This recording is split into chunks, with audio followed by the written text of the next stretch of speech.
संक्रांतीला मॅम तिळगुळचं काय महत्व असतं, का वाटतात लोक? सर, गुळ सूर्याचा, तीळ शनीचा. सूर्य शनीचे पिता आहेत. हे नातं आपल्या लाईफ मध्ये चांगलं व्हावं. मुलाचं वडिलाचं झालं की सासूचा आणि सुनेचा आपोआपच होते.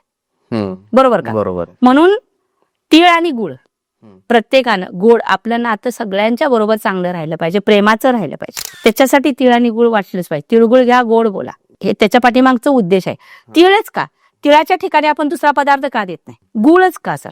आता ते लाल फुलिया येते बघा, गोड, हो, मिठ्या असते त्याच्या पाठीमागचं पण कारण आहे सर.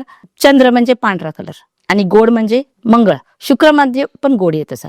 पण चंद्र आणि मंगळ ह्या जर फुलिया तुम्ही मंदिरामध्ये दान दिल्या सर, किंवा लोकांना दान केलं, तर चंद्र आणि मंगळ हे 2 ग्रह स्ट्रॉंग होते तुमचं.